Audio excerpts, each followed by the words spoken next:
I'm Clarence Horton. Thank you for joining us for another historical moment in the history of Cabarrus County.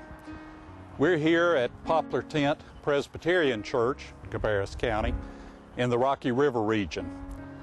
Historians tell us that the first settlers came to this region in the late 1730s, although most came in great companies in the 1740s. They were Irish people from the Ulster region of Northern Ireland, and history often refers to them as Scotch-Irish because of their Scottish ancestry. It's probably more accurate to call them Ulster or Irish Presbyterians. They were fiercely independent people, and they came to this region to find a new life, to govern themselves, and to be able to educate their children in their own faiths. They were fiercely independent.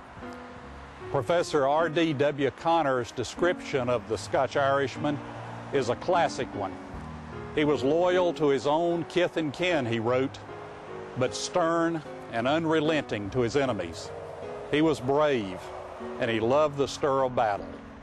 Before sanctuaries were built, our early pioneers worshiped outdoors, especially in warm weather. It was not unusual for services to be held under great oaks and elms or under rude brush arbors which they constructed. One of the early ministers to preach in this area, Reverend John Thompson, preached under the shade of a great poplar tree according to church tradition, and it's that poplar tree which gave Poplar Tent Church its name several years later. The third Poplar Tent sanctuary was built in about 1850 or 1851 in the Greek Revival Temple form, which was in fashion during those days. The beautiful Rocky River Colonial Sanctuary was built in about 1860. The galleries in both churches remind us of those antebellum days when enslaved members of the congregation worshiped together with their masters.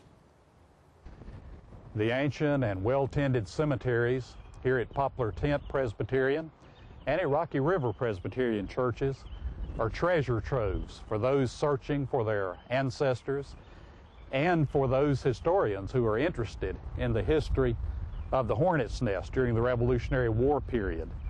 Buried here at Poplar Tent Cemetery is Reverend Hezekiah Balk, who served Poplar Tent from 1769 through 1776 when he died. Reverend Balk was one of a committee who authored the disputed Mecklenburg Declaration of Independence in 1775. A plaque on the Poplar Tent church wall honors 5 members of the congregation who signed the Mecklenburg Declaration: Benjamin Patton, John Pfeiffer, David Reese, Zacchaeus Wilson, and Robert or Richard Harris. The original declaration and associated papers were lost to a fire in 1800, and the authenticity of the Mecklenburg Declaration continues to be disputed. In 1861, however, the state of North Carolina proudly placed the date of its completion on the state flag.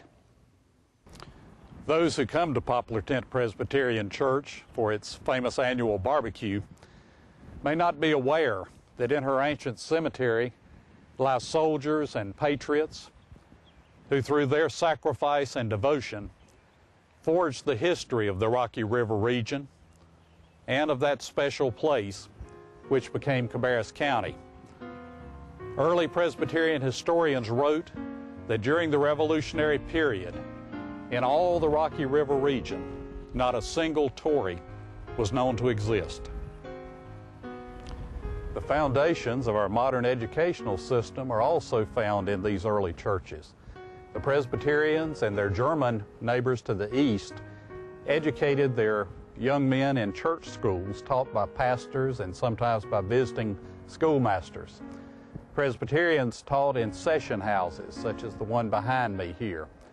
J.W. Cannon, one of our early textile magnates, was educated in the old session house at Sugar Creek Presbyterian Church in nearby Mecklenburg County. In 1810, the legislature allowed the establishment of academies here at Rocky River and at Poplar Tent Presbyterian for the education of young men. There were educated future civic leaders, doctors, lawyers, teachers. 3 governors attended those schools. On that basis is built our modern educational system of which we're so proud. That the doors of these old churches are still open and that their congregations continue to prosper are tributes to the strong religious heritage of those who first came and settled here and have served as a firm beginning for more than 300 churches of every denomination which serve the people of Cabarrus County.